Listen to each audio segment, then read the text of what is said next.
reka mbasabe mwicarire. Ndashima Imana kubw'aka kanya turi hano, ariko nshima n'abashumba. Ndashimira umushumba n'abashumba afatanyije ndetse na komite yose y'itorero Zion Temple Manchester. Imana ibahumugisha kuduha umwanya, reka tubakomera amashyi menshi cyane. Turashimira abakristo mwese, namwe Imana ibahumugisha kuza kutwakira, twarishimye. Nkuko Pastor Uruga bivuze, ni ikishiro cyako cyo nawe mbashimire. Twabanye natwe ejo twarishimye mu bintu byose, mwari mu birimo abashumba, baririmbye, nabonye ubumwe, nabonye urukundo, nabonye icyo nzagenda mbwira abo muri Afrika, nababonye imbuto nziza. Nongeye kubashimira byimazeyo cyane. Imana ibaduhera umugisha mwinshi cyane. Amazina wenda yanjye abo muri service ya kabiri ya mbere nivuze, ariko reka nongere nivuge. Hari abatatuzi, nitwa Gakamu Innocent, nkaba ndi umushumba w'Itorero Hope in Jesus Church kwisi. Haleluya. Nkaba naje mva i Kigali, nkaba maze ukwezi kose, kwa gatanu nzaba maze ukwezi UK. Nahereye muri Zion Temple ya UK, so bambe ya London, baratwakiriye feri Gakwaya, twarahabwirije ndetse tubwiriza n'andi matorero batwakiriye bandi b'abanyamahanga nyine abazungu. Twanduka no mu majyepfo, hanyuma none tuje gusoreza muri Zion Temple ya Manchester. Bose wumva Imana idafite gahunda ndende. Turashima Imana ko no kuri twaboneyeho umugisha. Niho twatangire, niho dusoreje. Uzumva atari gitangaza. Haleluya. Reka twikomera amashyi kandi nawe tubakomera amashyi. Nishimye uburyo mwatwakiriye muri service ya kabiri. Twagane n'abajeni, kandi abajeni nabakunze, abajeni babona bafite ishyaka. Nahoze mbona abasore bari babaramyi, mbona abasore b'urubyiruko, mbona abasore mu bintu byose. N'imbaraga z'itorero kandi n'imbaraga z'igihugu. Ubuyobozi bw'itorero ibyo murimo mukora, kumenyereza urubyiruko iryo torero rizima Yezu, kandi ho mbaraga z'itorero ziri. Imana ibaho umugisha ndetse no kubaba hafi. Umushumba yahoze bivuga, avuga buriya Satani irimo irasenya ibintu bibiri. Irasenya urubyiruko. Isenya urubyiruko ibisenya itorero. Kabiri isenya umuryango, itorero barirangiye. Ariko Imana ishimwe kuko ahariho muhagaze kandi mwahasobanukiwe neza. Iryo ni hishurirwa y'abashumba, kandi ni byiza cyane ko hahagarara kuhamenya. Turishimye rero, ngira muri aka kanya numva nta kindi navuga, ngiye kubagezaho ijambo ry'Imana. Navugaga amarangamutima yanjye nuko nabakunze. Narabakunze, je naranezerewe, narababonye. Pastor Matimane guha umugisha. Mfite umushumba mwiza rwose, mujye ufite guca bugufi kwinshi, kandi nafite igicaniro n'abagabo b'Imana. Aho mbona n'abagabo rwose nka amen. Pastor Yesu ashimwe na Pastor amen. Imana ibaho umugisha mwese. Tugiye kuganira ijambo ry'Imana. Teme cyangwa se sije cyangwa se ijambo turimo mwigaho umugambi w'Imana. Umugambi w'Imana niyo tugiye kuganiraho. Niyo jambo turiho muri Yeremiya 10:29 umurongo wa 11. Kanihute. Haravuga ngo umurongo wa 11, haravuga ngo erega nzi ibyo nibwira kubagirira na amahoro si bibi, kugira ngo mbareme umutima w'ibyo muzabona hanyuma. Niko Uwiteka avuga. Amen. Imana ishimwe cyane. Haleluya. Twongere muri Zaburi 40 umurongo wa 5. Ahandi turaza kwasoma nyuma. Ndimo ndasoma aho murimo mugendera. Ubwo Zaburi 40 umurongo waho wa 5 haravuga ngo hahirwa uwiringira Uwiteka kandi ntakurikira abibone cyangwa abiyobagiriza gukurikiza ibinyoma. Imana ishimwe. Haleluya. Umugambi w'Imana ni ikintu gikomeye. Umugambi w'Imana uraturuta. Haleluya. Zamura amaboko hejuru. Haleluya. Umugambi w'Imana ubundi ni isezerano. Ni isezerano Imana ibifitiye umuntu. Haleluya. Nicyo bivuze umugambi w'Imana. Ni isezerano. Imana ihabwa icyubahiro.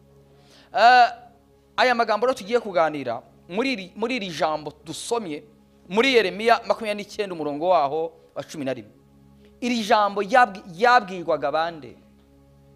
Haleluya.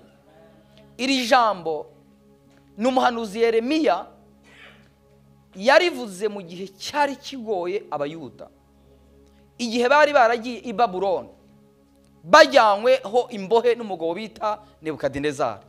Haleluya.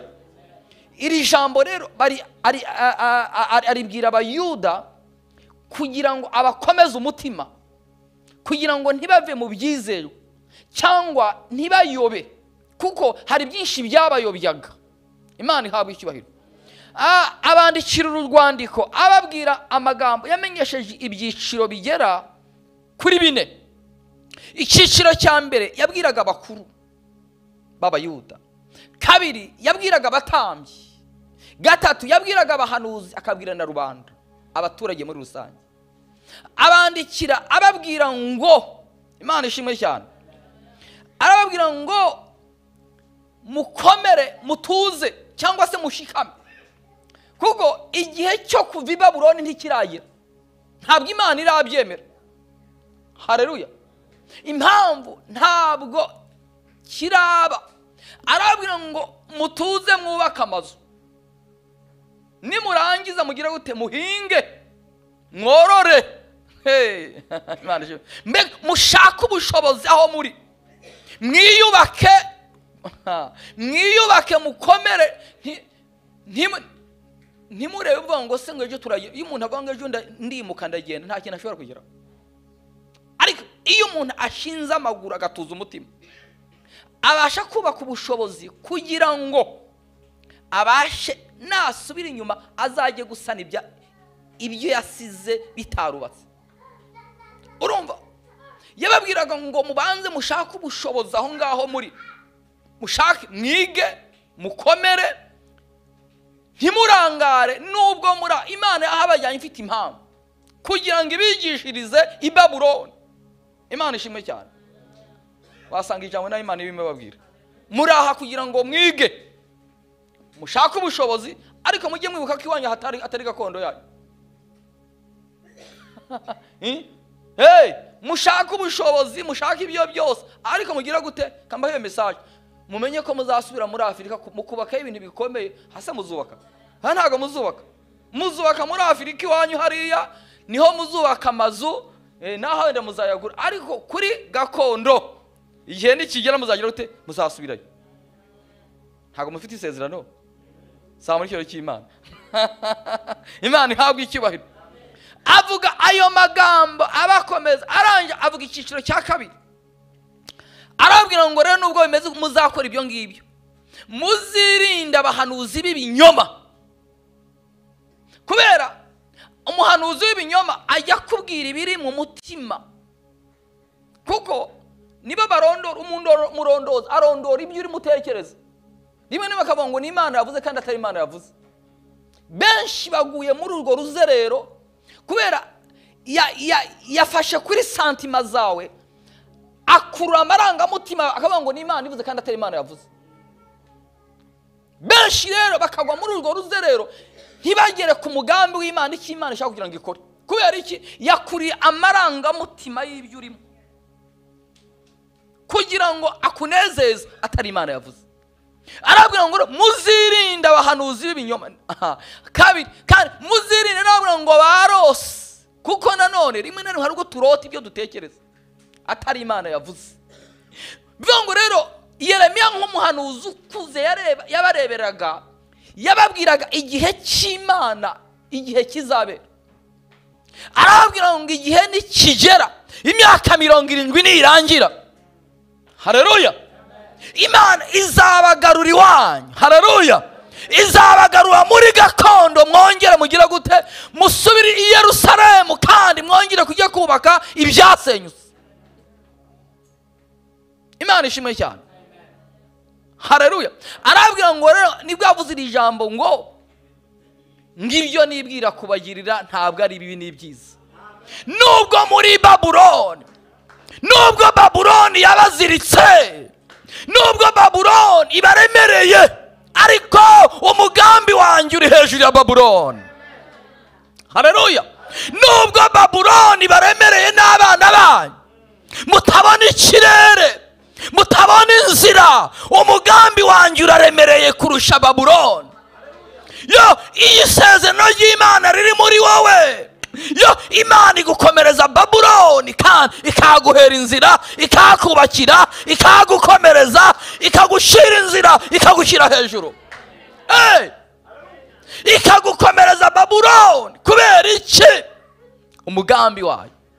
Yo, ikaguhera umugisha, kandi bazi ko bakugizeho ububasha.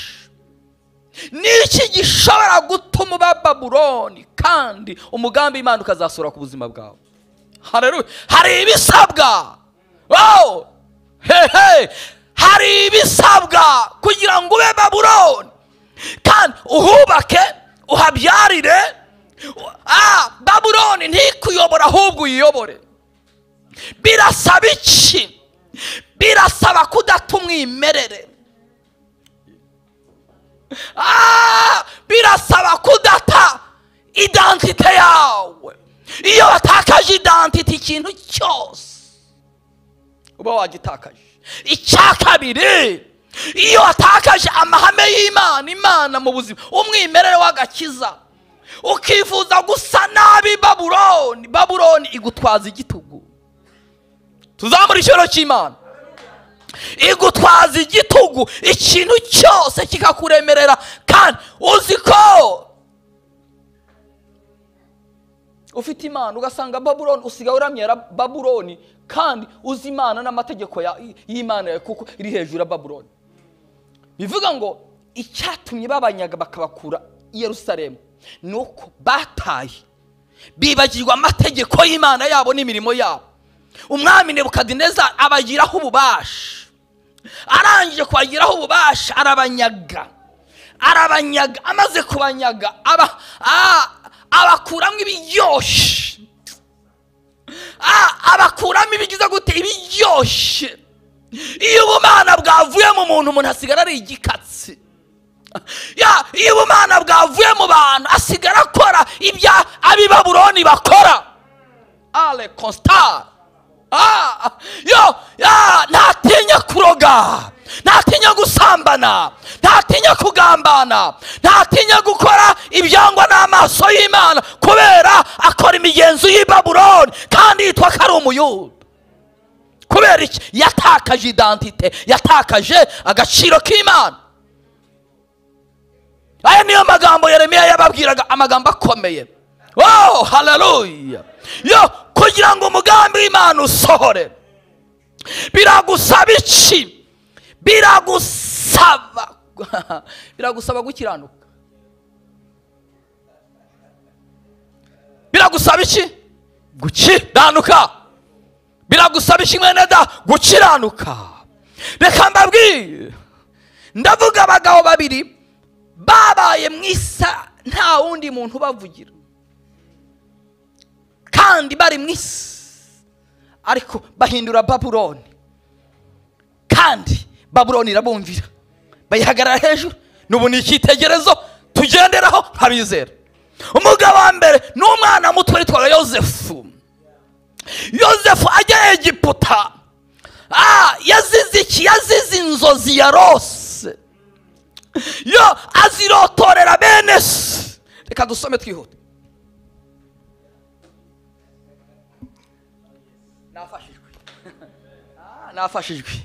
Nafashijwe we. Itangira 30 na kangahe?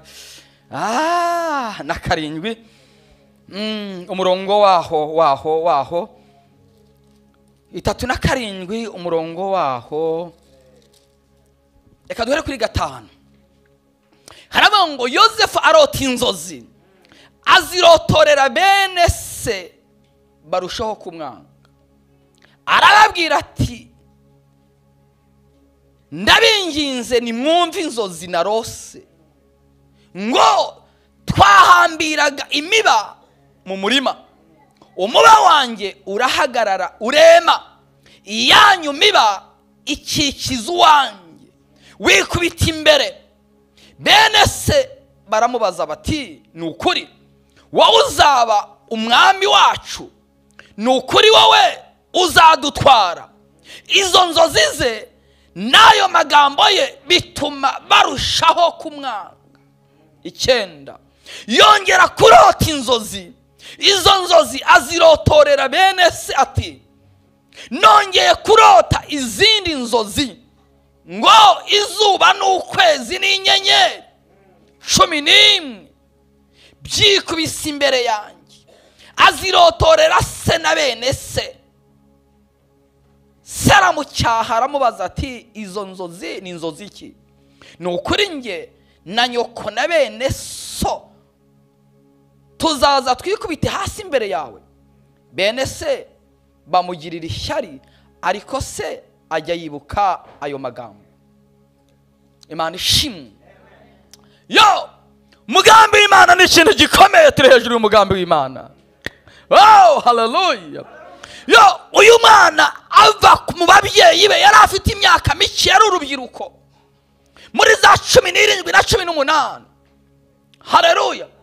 Agirirwa ishyari n'aba babana, agirirwa ishyari na bene se, agirirwa ishyari n'inzu ya se, agirirwa ishyari kubera inzozi yabaroteye, ababwira iby'Imana yamuvuzeho.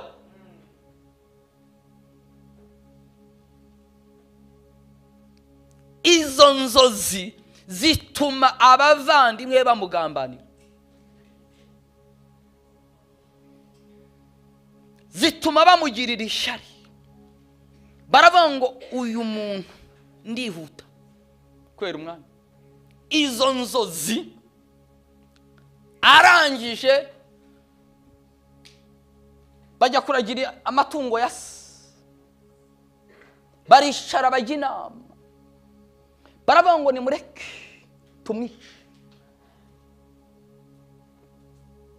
tumwishe, tuvuge ko inyamaswa y'inkazi yagize gute, yamuriye, maze turebe izo nzozi ko zizasohora. Reka mbabwire, nta muntu ujya ahagara imbere y'umugambi w'Imana. Naho amarembo y'ikuzimu yazukuka, naho abadayimoni bagira, naho abarozi baroga, naho abantu bavuga, naho amagambo yaza, umugambi w'Imana ujya uremerera ibyo byose. Umugambi w'Imana ni ikintu gikomeye. Baravuga ngo turebe ko izo nzozi, yo, inama irafatwa n'imigambi iremezwa, havamo undi bavuka na toya. Nimureke dukora uko, tumutahari wenda tumute mu rwobo cyangwa turebe ibyo dukora. Ibyo nabyo arangije atari kubamugurisha, agende azagwiha kugira ngo twishyiraho amaraso, hanyuma tuze gufata ihene, twafata ikanzu tuyishyiremo, tujye kureka ko inyamaswa yamuriye. Mbega imigambi mibi y'abantu, mbega imigambi mibi, mbega imigambi y'abantu. Abantu babaye kera kuva babi, babaye babi kuva, ntago ari iki gihe. Abantu babaye babi. Umuntu araseka avuga ngo dore arasetse. Kubera iki? Kubera abantu babi. Umuntu yabahagaze nkari, ndashima ko umukozi w'Imana ati twabyaye abandi, ubundi yaba atari kuraha agashima abandi babanga itu banga. Abo ni abantu, abo ni abantu. Abo ni iki? Ni abantu. Ariko umugambi w'Imana nubwo ibi byose byabihari, nta kintu kizabuza umugambi w'Imana kubaho, kubera umugambi w'Imana uraremereye kurusha ibyo bibwira mu mitima yabo. Kubera iby'Imana yibwira kutugirira ntabwo ari bibi, ni byiza kugira ngo ituremo umutima umutima idukomereze Babuloni, idukomereze Babuloni, idukomereze imbere y'abarozi, idukomereze imbere y'abavuga amagambo, idukomereze imbere y'abasenyi. Yo Imana ikavuga ngo nzahagukomereza, nzahakubakira Babuloni, igihe nikigera utambagize ngo hijambo. Imana nibubake mu izina rya Yesu, Imana nibubake mu izina rya Yesu. Oh, Imana niyubake ubuzima bwanyu, Imana niyubake imibiri yanyu, Imana niyubake finance zanyu, oh, Imana niyubake urubyaro rwanyu, kubera ni Imana idutekerereza ibyiza, ntabwo ari ibibi.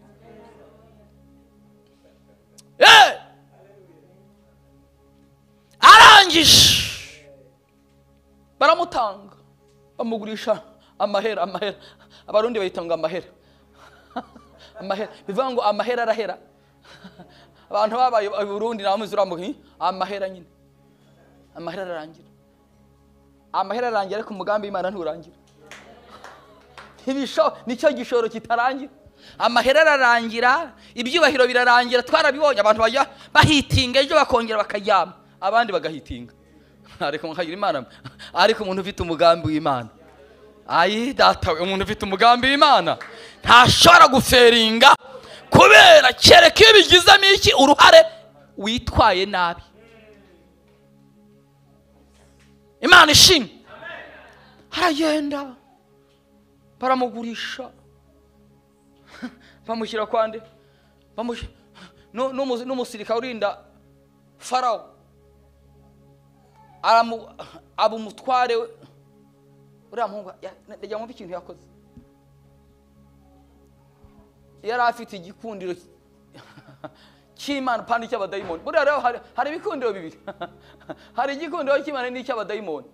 Ugasanga nuba ufite igikundiro cy'abadayimoni, umuntu wese ngo kagenda gusifura hari mu muhanda, oya ni icy'abadayimoni. Buriya reka mbibabwire ngo rero ngo nabonye ngo mfite abakandida 1000 ngo urese oya ni igikundiro cy'abadayimoni, ntabwo ari icy'Imana. Icyo ni icy'abadayimoni. Oya hari uwambwe ngo mfite igikundiro imva hari umuntu yambwiye ejo bundi ngo mfite ikibazo. Uwo ni umumama wo hanze hano iwanyu i Burayi n'ahandi ako ni Burayi, ngo afite umugabo muri Afurika. Ngo mfite ikibazo, ngo niyo ngiye muri alimentation ngo abagabo bose babandeba.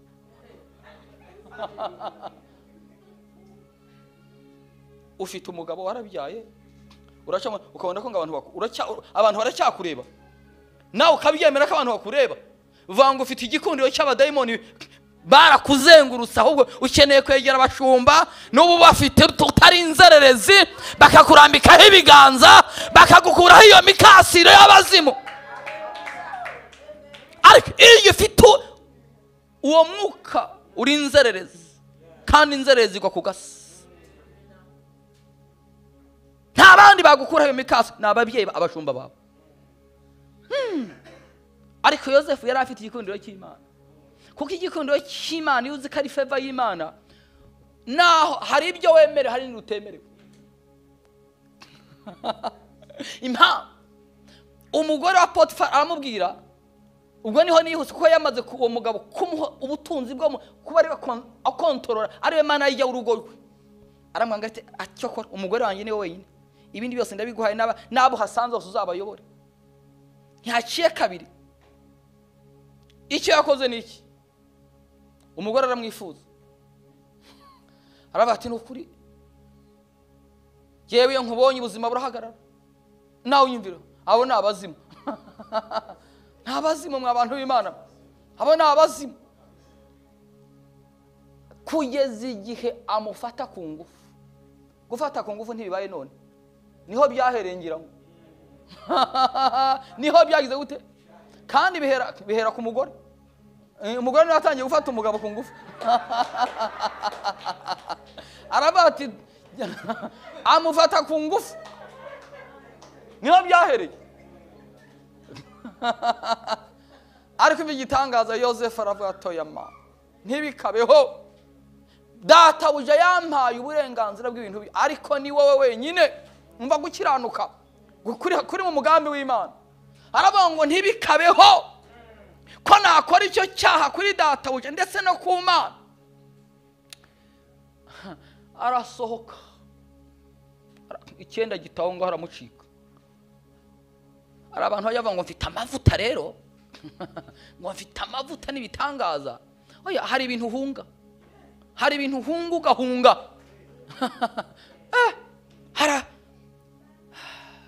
Kumva abagabo bavangiye cyangwa bapfuye babazayifu, akavuga ngo rege nkusiga amavuta muri rose kugira ngo wezwe.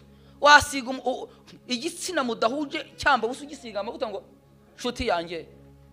Oya, waravangiwe. Ntabwo byakunda, hari ibintu bidakunda. Amazi n'umuriro bihuye bikora iki?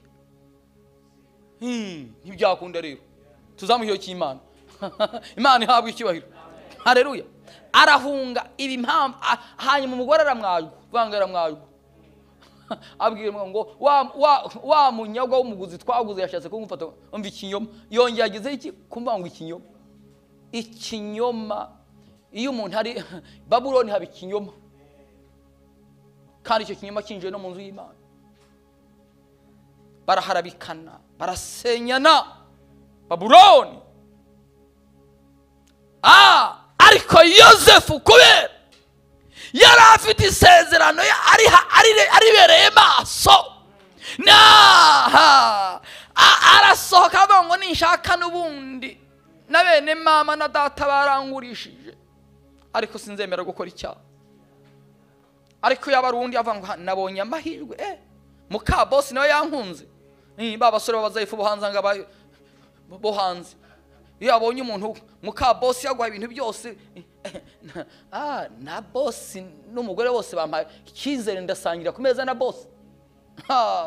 Ako kanya usigara bameza amaboko bavuga tuzaduhisha boss ko tuza aho yagiye dukora ibyo twishakiye. Ariko Yosefu aravuze toya, umugambi w'Imana, ijisho ry'Imana rirandeba. Si ngombwa ko Potifa andeba, ahubwo ijisho ry'Imana rirandeba, ririmo rirareba ibyo nkora, ririmo rirareba aho nca hose. Abera amaso umugambi w'Imana, ajya mu nzu y'imbohe. Haleluya. Umugambi w'Imana hari guducisha mu nzu y'imbohe kugira ngo Imana izahadukuza icyubahiro. Bivuga ngo hari ubwo duca mu bibazo atari byo kutwica, ari ibishaka kugira ngo izina ry'Imana rishyirwe hejuru. Ugaca muri iryo shuri kugira ngo umugambi w'Imana uzacisha muri icyo gihanda, nk'uko Apostle yabivugaga, muri ibyo bihanda Imana yagusi kugira ngo uhavane amashimwe, uhavane icyubahiro cy'Imana, uhavane imirimo y'Imana. Ibyo biragusaba iki? Biragusaba ikintu ngiye kubabwira, intwaro, kuba ufite intwaro z'Imana muri wowe kugira ngo muneshe iki? Umubi. Intwaro z'Imana ni izi mu Befeso 6:13. Imana ishimwe. Ndafashijwe cyane. Abefeso 6 tumva ukuntu havuga murongo wa 13, haravuga ngo nuko rero mutwara intwaro zose z'Imana kugira ngo mubashe gukomera ku munsi mubi, kandi murangije byose mubashe guhagarara mudatsinzwe. Imana ishimwe. 14, muhagarare mushikame, mukenyere ukuri, mwambare gukiranuka nk'icyuma gikingira igituza. Imana ihabwe icyubahiro. Uyu mugabo yari afite intwaro yitwa gukiranuka. Reka mbabwire, gukiranuka dukiranuka abantu batureba naho batatureba. Dukiranuka ufite akazi muri hoteli runaka, uzi ko abashumba bawe cyangwa umuyobozi w'urubyiruko cyangwa abaririmbyi batako cyangwa umukuru w'abamama ko bango ndahahagarara nubwo nta undeba, ndakiranuka ku ijisho ry'Imana rirandeba. Iyo niyo principe ituma umugambi w'Imana ugendana natwe kugira ngo tugende uko Imana ishaka. Yosefu yari muri ubwo buzima. aho kugira ngo nkore icyaha nzemera njye muri gereza, ariko Imana yo ikiranuka kandi iri hejuru y'ibyo byose, ifite ukuboko kuri hejuru y'ibyo byose. Ajya mu nzu y'imbohe, yinjira mu nzu y'imbohe, Imana irambwira ngo imuha igikundiro, imuha ya feva, agira igikundiro, agira igikundiro. Mbifurije igikundiro cy'Imana. Nimwakire igikundiro cy'Imana ku buzima bwanyu. Nimwakire iyo feva, ngo bamugira umutware wabo. Iyo igikundiro cy'Imana kikuri aho ugeze urahahindura, ntabwo ariho baguhindura. Oya, Babuloni ya gereza iramuramya, ibona ko haje umugabo utandukanye n'abandi bari bahasanzwe. Kubera iki? Wa mugambi w'Imana yinjiramo ngarabayobora. Iyo Imana ishaka gukora igitezi ikintu gitandukanye n'ibukuru, bakamenya ko Imana ifite ishaka gutabara. Ifata abagabo babiri bakora icyaha, bari abahereza b'umwami Farawo. Umwe yari umukuru wa vino, uwundi yari umuhereza w'imitsima. Baragenda basanga Yosefu mu nzu y'imbohe. Bari mu nzu y'imbohe bahura n'ibintu, barota inzozi. We umwe arota inzozi zimwerekeye, undi arota inzozi zimwerekeye.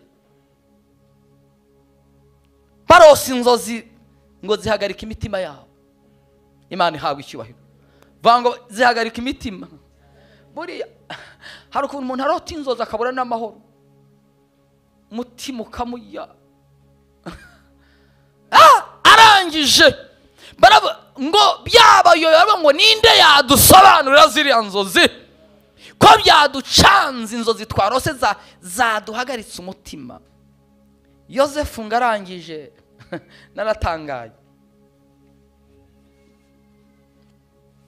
Yosefu arangije, uzi ikintu yakoze? Ngarabyumva, arabahamagara, arababwira ngo mwabagabo mwe reka nzibasobanurire. Arabwira ngo muhereza wa vino amaze kuziyota ati wowe uzongera usubire ku cyicaro cyawe wahozemo. Nawe w'imitsima, inzozi warose ubona inkongoro zikurira imitsima hejuru ku mutwe, bazakumanika ku giti, ntabwo uzakira, uzapfa. Abwira wa vino ati numara gusubira muri pozisiyo wari urimo uzamvuganire, uzavuye ko narenganaga. Igihe bukeye umwami abatumaho, abatumyeho inzozi zirasohora zaba abagabo babiri. Uwa mbere baramwisha, baramumanika, inkongoro zimura ku giti. Uwa kabiri asubira muri pozisiyo yahozemo yo kuba umuhereza wa vino. Yosefu ategereza ko yamuvugira, ariko aramwibagirwa. Vanga abantu bajya bibagirwa umuntu. Muravanga hari wenda nagire neza kanaka, nihe igitangaza cyane kizaca muri kanaka. Oya, kora neza, biba neza, ariko Imana niyo igihembo wakoze neza. Imana niyo igishira umuntu inzira ugatabarwa n'utatekerezaga. Reka mbaho urugero. Uzari ugiye gukora ubukwe, abo watwereye so bagutwerera. Abatahi bukwe hari gusanga baranagiye barakwiye, ahubwo Imana ikazana abandi, ikanyeganyeza ikakuzanira umuntu nawe uhagararana nawe. Kubera iki? Wakoze neza. Imana ishimwe. Haleluya. Yaribagiwe, ahari yamwibuka yari kuba munsi ye, ariko inzozi zongera. None umugabo bita Farawo arota inzozi.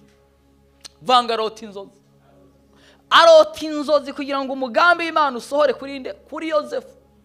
Imana ishimwe. Arota inzozi papa. Ngarota inzozi z'uburyo bubiri, ngabona inka zinanutse ngo zigize ibyibushye zirazimira, inka zirindwi. Ngorongera kubona amasaka amahunda 7 y'amasaka ananutse, ngamira yabyibushye. Ngo umwami ngabura ubusobanuro, ngahamagara abakonikoni, ahamagara abanyabwenge, ahamagara abizi, aba ngo narose inzozi, mugomba kuzinsobanurira mwese. Utazinsobanura nta kundi kundi, mwese ndabamba, ntacyo mwamaze mu gihugu. Ariko abami nabo bari bakomeye. Kugira ngo usobanure ibintu Imana yavuze, ubihishuri. byasabaga iki kuba ufite umwuka w'Imana? Iyo dufite umwuka w'Imana tujya duhagarara aho abandi badahagaze, yo tujya twumva ibyo abandi batumva, tujya dukora ibyo abandi bananiwe, yo ngo bibaho abantu bose igihugu kiranyeganyega kubw'umwami Farawo. Farawo ngo wamuhereza wa vino ngaravuga ngo ariko Nyagasani nyemera nkwibutsa amateka, igihe nari mu nzu y'imbohe narose inzozi bigenduka, hari umuheburayo urimo niyo wabashe kunsobanura, kandi ibyo yansobanuye byarasohoye. None reka tumutumeho niyo wabasha gusobanura ibyo. Umwami ngo ye, reka tumuhamagare tumutumeho. Ntabwo wajya kubonana imbere y'umwami wambaye iroza. Iroza ni umwambari wacu bambara ugaragaza imfungwa. Ntabwo bishoboka, kandi ugomba kugenda uri smart, usa neza, wambaye neza, ugaragara neza, abana kogosha. Ubu uri kuko umwami, iyo umuntu ageze imbere y'umwami hari ibintu ugomba kuza gupfa cyangwa gukira. Nicyo bivuze. Buriya agomba kuvanga arapfuye, amasezerano ararangiye, umugambi urarangiye cyangwa urasohoye. Ni ibyo mbega yari finale, yari ageze ahantu ha finale. Tuzamurikiro cy'Imana, torero ry'Imana. Haleluya. Yo ngo aragenda ayibwami, ageze ibwami, umwami aramona ngo niyo Yosefu. Amubwira ngo nahagaritse umutima n'inzozi narose, nabuze umuntu n'umwe yagira gute yazinso. Bambwiye ko bishoboye, none rero binsobanurire, nutabinsobanurira ibindi ntubimbaza. Imana ishimwe. Reka dusome iki cyanditswe. Itangiriro 30:40 na kangahe 42.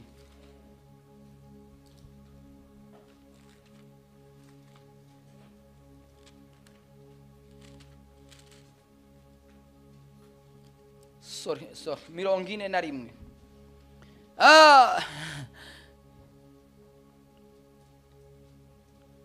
Imana ishimwe.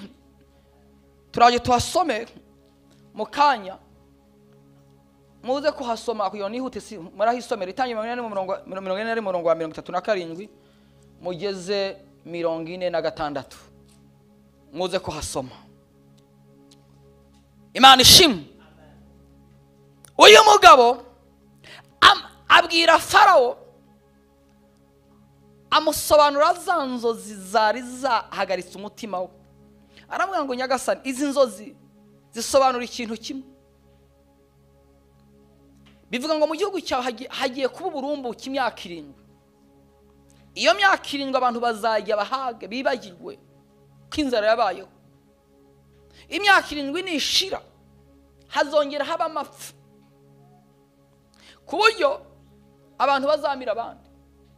Niyo mpamvu iyo nzara ivuga, nuvuga ngo ubukire bwahabaye buzibagirana kugeza ubwo abantu bishana. Niyo mpamvu babona ngo inka zinanutse zizamira izari ya myaka izaba ubusa. Inzozi zose zisobanura kimwe. Farawo amaze kumva ubwo buswa ngo yumva nibyo, aravuga ngo nihe solution yabaho kugira ngo turebe uko twakora ibintu ntibizabe. Aramubwira ngo hamagara abahanga mu gihugu cyawe, abanyabwenge n'abajyanama, bashinzwe plan b'igenamigambi, baguhe plan uko bizagenda. Uwagezeho wese akabura igisubizo. Vanga Imana ishaka gusohoza umugambi, iguha gusobanura ibyo abandi batabasha gusobanura. Imana ihabwe. Uyu munsi Imana ishyigikira umugambi wayo kuri wowe, kugira ngo icyo Imana yavuze ku buzima bwawe ukibonesha amaso. Yo arangije babura, aravuga ngo reka duhamagare uriya mugabo n'undi wazirose bazisobanuye. Arabwira Nyagasani, shaka abahanga mu gihugu bashinzwe ekonomi, ubabwire iyi gahunda ngiye kukubwira. Gahunda ya mbere, bazahunika ibintu imyaka 7 babisitoke. Nta ushyiraho abarinzi badagomba kubikoraho. babihungire babibike, ngira niho kubika mu bigega, ngira niho byaturutse. Babibike kugira ngo igihe nikizagere imyaka yarangiye y'inzara itangiye gutera, bazagende bakuraho buri wese bajye bamuha rasiyo bitewe n'ibihe, ibyo bihe tuzabisohoke by'imyaka irindwi. Ngo umutima wa Farawo ngo uranezerwa, niryo jambo 40 niko havuze.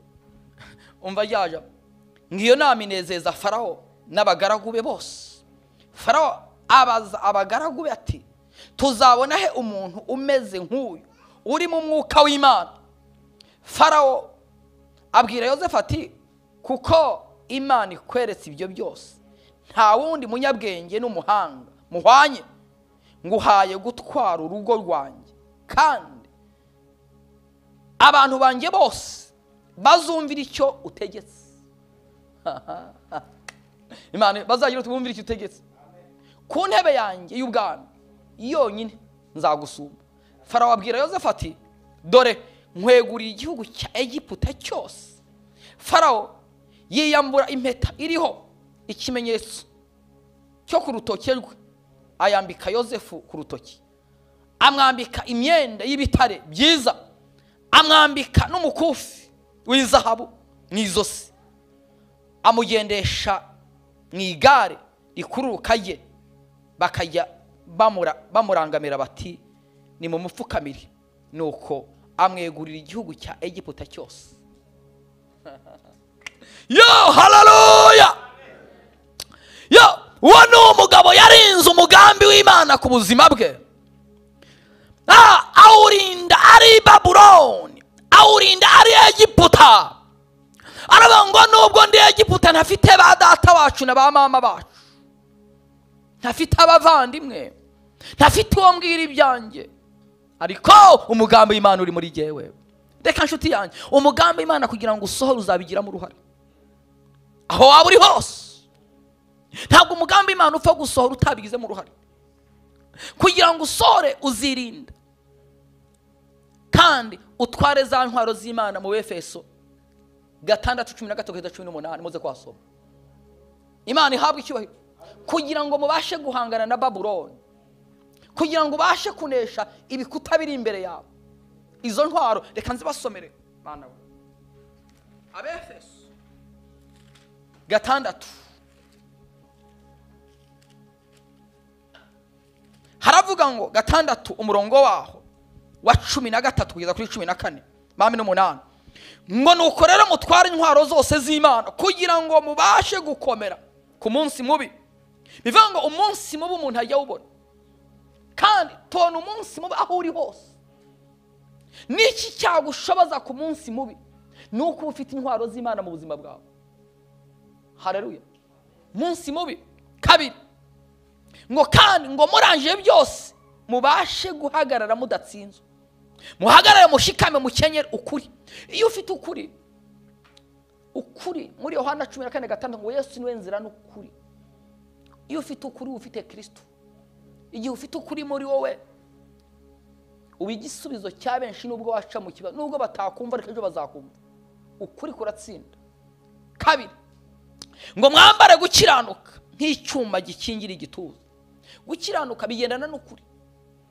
Ntidukiranuka kuko aho abantu dukiranuka ku kantu kose, kuko itegeko niko tubwira, kandi nawe ubwawe yaba ari ry'umuryango, yaba ari ry'igihugu, ndetse noneho n'amahame y'Imana. Gukiranuka ni principe. Gukiranuka birenze itegeko. Munyumve neza cyane. Buriya itegeko na principe ni ibintu bitandukanye. Itegeko rirahinduka, itegeko rishyirwaho igihe runaka. Munyumve neza cyane. Ariko iyo situation irangiye itegeko rigera rivaho cyangwa rigakomeza, ariko principe igumaho. Principe ni kidahinduka.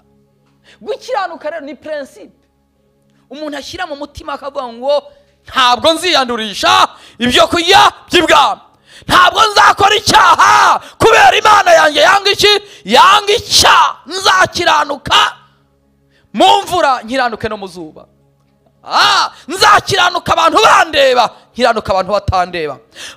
Gukiranuka ni icyemezo umuntu afata akavuga ngo Yosuwa yarabivuze neza, amaze kwambutsa bene wabo areba ukuntu batangiye kujya no guhaga no gusubira inyuma, aravuga ngo naho mwakwibagirwa mwebwe mukibagirwa Egiputa mwabayemo, ariko jye n'inzu yanjye tuzakorera Uwiteka bitewe n'ibyo Imana yadukoreye. Yewe bene data mutuye hano, yemwe bene data muri mahanga, yo ntimukibagirwe Imana yabakoreye ibyo yabakoreye byose. Yo ntimugakora imigenzo y'abanyamahanga ngo mwibagirwe Imana yabakoreye ibitangaza ku buzima bwanyu. Yo umunsi watakaje identite, umuco n'amahame y'Imana, Babuloni guhagarara hejuru, kuko uba watakaje igikomeye mu buzima bwawe. Niki cyagushoboza kugira ngo ukore ibyo byose? Ni ukwambara intwaro z'Imana. Haleluya! Kwambara iki? Intwaro z'Imana. Murongo wa 15 ngo mukwete inkweto arizo butumwa bwiza, ngo bw'amahoro mu buteguzi, kandi ikigeretse kuri ibyo byose mutware kwizera nk'ingabo, ariko muzashobozwa kuzimisha imyambi ya wa mubi yose yakumurira. Imyambi ya wa mubi, umubi ahora areba, umubi ahora arega ubusa, ukora akantu akakurega. Umubi igihe ntareba icyiza ahubwo areba akabi wakoze. Niho uzumva iwacu tugira kumva ngareka ngo rero ngo ntibasenga, ngo rero ngo nige ya nshuti yanjye, ubwibone bwakumaze. Ngo rero ngo nige nsenga yenyine, wowe usenga wenyine. Iyo umubi yakwinjiranye uzana ubwibone, kandi ubwibone bubanzizwa no kugwa no kurimbuka, ukarimbuka bakagushyingura, kandi ukabura n'ijuru. Erega ijuru tujyamo nababwiye kare mu materaniro ya kare, iwacu abahanuzi bitera hejuru ng'Imana iguhaye viza yo kujya i Burayi. Kujya i Burayi ntabwo ari igitangaza, aho nta gihari. I Burayi ahantu hose Imana haguhera umugisha. Afurika Imana haguhera umugisha ukaruta umuntu uri i Burayi. Murabyemera? Mureke tubabwize ukuri, Imana ihabwa icyubahiro. Haleluya! Yabaha umugisha muri Afurika, Imana ikaguha umugisha ukaruta umuntu w'i Burayi. Haba ukifuza gukoresha n'umuntu w'i Burayi ukamukoresha. Kubera iki? Afite indangagaciro yasetinze muri we, ayishyira muri we, agira amahame y'Imana, arayubaha. Ariko igihe none sinababwiye ko bajya hano ngo abantu bari ngo mujyi Burayi ngo Imana iguhaye viza urinde, ugiye muri Amerika, ugiye UK. Muri Amerika ntabwo, UK ntabwo ari mu ijuru. Hari ibibi byose bihari, nkuko no muri Afurika bihari. Imana ihabwa icyubahiro. Ariko ikigushoza kugira ngo ube muri Babuloni yo muri Afurika n'i Burayi, no kubutunza Imana, uza agaciro k'Imana yawe. Haleluya! Uza amahame y'Imana yawe kandi uyizi neza, uyikorera. Ndababwira ntise kwava ngo Imana iguhaye, mwebwe none bazahanura ngo bazabahanura babwira ngo none Imana ikujyanye. Kabandi baje muri Burayi, mwebwe bazahanura none bajyana. Muzareka mwokagira Imana. Bazabahanurira ngo Imana iguhaye viza, none barabaha viza hehe? Papa nihe viza? Mukagira Imana. Iyi niyo kingdom ikomeye mu isi y'ubwami. Imana ihabwa iki? Murajya he noneho? Murajya he? Ariko ntabwo ari mu ijuru. Nubwo mwahashyize ntabwo ari mu ijuru. Oya, hari Babuloni iruta yo muri Afurika. Tuzamukiro cy'Imana. Hari Babuloni iruta yo muri Afurika. Birasaba iki kugira ngo ube Babuloni uhakomerere kandi n'Imana ikwishimira? Kubera nyuma y'ubuzima hari ubundi buzima, kandi ubwo buzima nta mujuru uzabujyamo, nta musambanyi uzabujyamo, nta mugambanyi uzabujyamo, nta ukora ibyangwa n'Imana uzawujyamo. Bizajyamo abera bakiranuka bubashye Imana. Uyu mugabo icyatumye umugambi Imana usohora, yubashye Imana nayo iramwubaha. Ahindura igihugu ari umuntu umwe. Amategeko y'Abanyagiputa arahinduka kubw'umuhungu yakiranutse akubaha Imana kubw'umugambi w'Imana. uriyuke kugira ngo uhahindure. Iyi Manchester muyihindure. Reba ukuntu muzi itorero ugasanga nta nubwo urazana abantu babiri mu nzu y'Imana, uhera kuwa mbere kugeza ku cyumweru shaka amafaranga kandi ntunayabone. Ntago muyabona. Yego murayabona, ariko nukuri umwana w'umuntu azarinda apfa gishaka. Ariko iyo wasevinze hazahoraho. Imana yagushyigikira. Imana igahabwa icyubahiro, izina ry'Imana rigahabwa icyubahiro.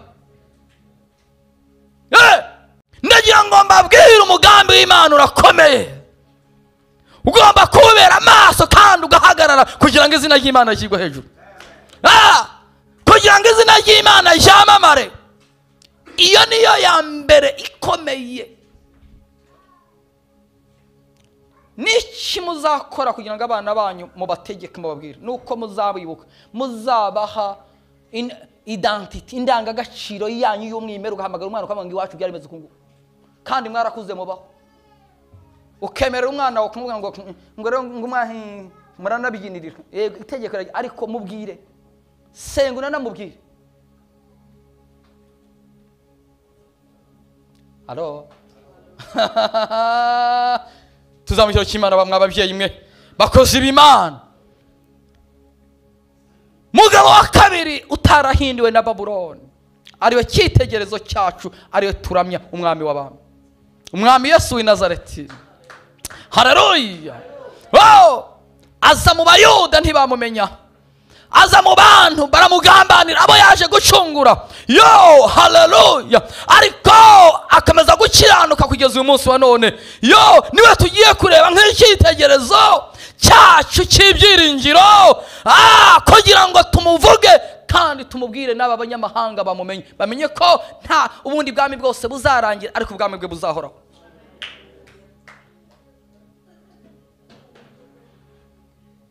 Intwaro yakoresheje iruta izindi ntwaro. Yarasenze. Umukristo udasenga, umukristo udasenga ameze nk'ingoma ivuga nta kintu kirimo. Umukristo udasenga igihe cyose mu buzima bwo kuba bamujyana i Babuloni atazi ukuntu yahageze, kuko nta maso agira. Umukristo udasenga ubuzima bwe bwose ahora feringa mu buzima bwe bwose, kubera nta migambi. Nta migambi. Umukristo udasenga aba mu buzima bwo kuriga ngo ubuzima bwe bwose. Rimwe rimwe bakabeshya Imana ngo barasenga, na Imana ikabeshya ko yabumvise. Le posant de contraire le lengo star. Reka mbabwire barokore, igihe kirasohoye kandi kiraje kugira ngo abasenga data mu kuri no mu mwuka Imana ibashyigikire kandi bashyigikire. Soreje muri Matayo 4 amadusenge basabira umugisha. Matayo 4 murongo wa 1 kugeza ku 10 haravuga ngo maze Yesu ajyanwa n'umwuka mu butayu kugeragezwa n'umwanzi. Bivuga ngo umwanzi atugerageza buri munsi kandi atugerageza twasenza, atugerageza mu buryo bwose. Haleluya. Maze hashize iminsi 40 n'amajoro 40 ari yamase ngo ataya abona gusonza. Umva uyu munyaga w'umubiri ngabona gusonza, uyu mubiri ngabona gusonza. Haleluya. Abona gusonza. Umushukanya aramwegera aramubwira ati nibura umwana w'Imana bwira yamabuye ahinduka umutsima. Tujya kugira ibibazo abakristo. Reka mvuga ahantu hari ubwo Satani, hari ubwo haza marayika w'umucyo atari umucyo, akakuzanira akazana fotokopi bisa nk'ibyo wasabaga, kubera wabaye muri uwo mwanya akakuzana ibyo biti bihenda abantu kugira ngo mbega abone uko agufata kwica. Yesu amara iminsi 40 n'amajoro 40 ataya atanywa ngabona gusoma. Noneho umwanzi araza amwereka ubushobozi. Muri Afurika abagabo b'abasambanye bashaka kugira ngo bice abagore cyangwa abakobwa babazayifu, kandi wenda baririmbira n'Imana cyangwa arabanza akakuvuga neza, uteye neza, wambaye neza, ariko ngo kagira Imana maze wagenda mu muhanda nawe ukagenda aranza gushyiramo ubwibone akakumanika ara hejuru. Nshuti ya iyo hara hejuru, uzi umuntu wamujije hara hejuru amaguru adafata hasi, iyo ure kushinga amazuru gapfa. Ayo data we, sinabagore n'abagabo bavuye mu byizerwa zaba rero tuyatwayiruka si benshi azamukira mu kiraro kumva ko ari ufite Imana wenyine, savuga turi muntu byamurangira. Uri mwiza ejo mu gitondo akakubita gashya nyirekera ejo mukana ngariko ngwandetse bigashiduka byagenze gute, byarangiye. Umugambi Imana ugakubitwa hasi. Niko Satani yaje kubwira Yesu, aramubwira ngo ufite ubushobozi kandi uri umwana w'Imana, uri hejuru y'ubutware bwose, ndakuzi mu ijuru, ndakuzi urashoboye. Mu yandi magambo ntabwo yo kumubwira amubwira ibyo, yagomba kumushyira ahashaka amwereka ko akomeye. Amwereka ko akomeye. Umuntu nakubwira ngo ukomeye uzavuga ngo uzamure ngo akomeye Imana. Nta muntu ukomeye ntibazababeshye. Nta muntu ukomeye, ntawe ukomeye ubaho, ntawe ukomeye ubaho, hakomeye Yesu. Abantu ni nk'uturabyo ejo tugahunguruka, ugira sezo runaka ejo ukavaho hakaza undi. Ariko Yesu amenya ko ari umushukanyi, kubera yari mu bihe byo gusenga, amenya ko ari umwanzi. Amukubitira mu ijambo, nunanirirwa mu gusenga. Imana ishimwe, numvise umushumba avuga ngo kwigisha Bible, gusenga ni byiza ariko no kumenya ijambo ni ikiruseho. Usanga bamwe barazamutse mu gusenga gatogoto ariko wambaza n'icyanditswe ntagire icyanditswe namba. Gira icyanditswe uhagaramo cyo kumena umwanzi, uvuye ngo handitswe ngo. Umuntu naguhanurire urebe mu cyanditswe urebe ko bijyanye n'ijambo, kuko ibintu byose tubirebera mu ijambo. Arangiye ambwira ngo handitswe ngo ntabwo umuntu atungwa n'umutsima, atungwa n'ijambo riva mu kanwa k'Imana. Uwo ni umugabo yanesheje Babuloni, arayinesha, anesha isi. Babuloni ni isi, ni isi tugendaho, ni isi. Iyi si umwanzo azereraho buri munsi, ayikubitisha iki? Ijambo. Muze gusoma munsi hose muhasoma, yahakubitishaga iki? Ijambo. Iyo gusenga binaniwe ukubitisha ijambo. Ndagira ngo mbabwire, haleluya, ngaba bagabo banesheje, umugambi w'Imana urasohora. Icyo Imana yavuze ku biro kirasohora. Icyitegerezo cyacu Abaheburayo 12:2 ngo dutumbire Yesu wenyine, ngo niwe banze ryo kwizera, ngo yihanganiye umusaraba, ngo ntiyita ku isoni zabo, ngo areba hakurya y'umusaraba, ngo yicyazaba.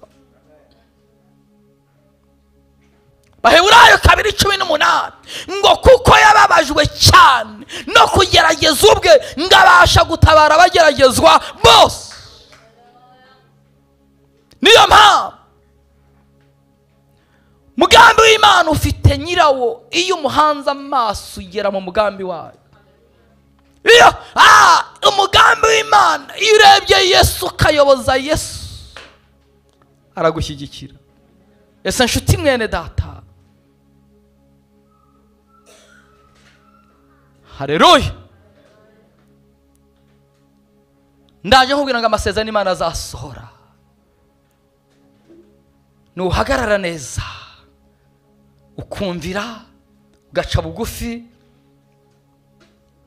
ugahagarara mu mahame y'Imana, ugasenga mu kuri no mu mwuka, nta mpamvu yakwitambika imbere y'isezerano y'Imana.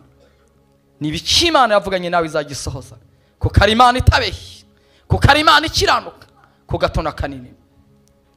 Ndagira ngo dusengere ibi bintu bitatu nsoza. Tugiye gusengera abarwayi, barahagarara aho bari. Ijambo Imana ni Imana ikiza indwara zacu zose. Muri Zaburi 103:3 ngo ni Imana itubabara ibyo twakiraniwe byose, igakiza indwara zacu zose. Yo, aba barwayi urahaga singukoraho, ariko ndohereza ijambo. Yo, kubera ijambo ni ubuzima. Ijambo ni inkota yamuye, ikora operasiyo abana abantu badakora. Wow, birashoboka n'uburwayi uhagarare ku maguru yawe. Senga isengesho ngiye gusenga. Sineba ngo kana haguruka indwara urwariye yose. Ntutinye. Haguruka ku maguru yawe dusenge. Le conseiller posaya. Simba ngo ni indwara runaka urwaye. Oya, ahubwo Imana nkorera. Ndabona muri benshi. Ariko ijambo nanone rikambwira muri Matayo 10. Twebwe intumwa ze. Nimo ndavuga ngo ntabwo nava mu bimetero hafi ibihumbi 9 kugera Imana inyohereze idafite umugambi igiye gukora. Never. Hari ikimana ikora ndabizi. Mu by'Imana yansigiye ibyo nabyo birimo. Imana ihabwa icyubahiro. Ariko biragusaba kugira ngo wizere. Riravuga ijambo ngo iduha ububasha n'ubutware bwo kwirukana abadayimoni no gukiza indwara zose n'ubumuga bwose. Iyo ni ijambo. Mana yanjye ndasengera aba barwayi, dore ni benshi cyane. Yo, ni ubasha kurondora umutima ukamenya buri wese ikiri mu mutima, ukamenya igihanda buri wese arwaye. Le consalaba, nohereje ijambo ryawe rikora operasiyo muri aya mavuta y'abami n'abatambyi. Ndategetse mu izina rya Yesu Kristo wa Nazareti, reka ukize ubwoko bwawe, ubakize ukoresheje ijambo ryawe. Abarwaye indwara z'imibiri ubakize, abarwaye indwara z'imitima ubakize, abarwaye indwara zo mu nda ubakize, abarwaye indwara zo mu mwuka ubakize. Mana yanjye, bari barabuze ibitotsi, uyu munsi waha ibitotsi.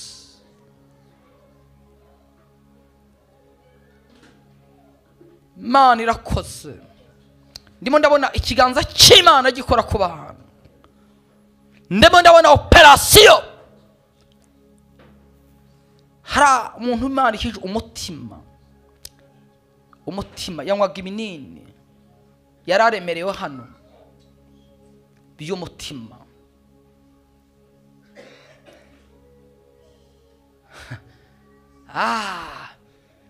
Shyira ukuboko hejuru, ndumva ijwi, uraremerewe cyane, mfite n'ubwoba bwinshi. Ni bariya, muhumure mw'ababyeyi mwe, ikiganza cy'Imana kibakoreho. Iyo mitima, ibyo binini mwanywaga mu izina rya Yesu, nohereje ijambo ritegeke ku buzima bwanyu bube buzima mu izina rya Yesu. Ndasengera ubwoko bwawe bafite indwara zitandukanye, ubakize, ubabahore indwara zo mu mwuka w'abadayimoni. Ndazitegetse mu izina rya Yesu. Mana nkorera, kuko uri Imana ikiza indwara zacu zose. Niko ijambo ryawe rimbwiye Mana. Urakoze kuko ubabohoye, urakoze kuko ubakijije, kandi guhera muri iki cyumweru bagiye kugushima bakabona imirimo ukoze ku buzima bwabo, mu izina rya Yesu, amen. Icyiciro cya kabiri nsoza, avuze bitatu, ni abantu bifuza kugira ngo umugambi w'Imana uhagarane nabo mu buzima bwabo, mu gukorera Imana bahesha data icyubahiro. Bafite inyota yo kugira ngo barinde icyo Imana yavuze, kugira ngo barepresente Imana aho bazaba ari hose, Imana ibashoboze kugira ngo babashe kuzana abantu benshi mu bwami bw'Imana. Shyira ukuboko hejuru uhagarare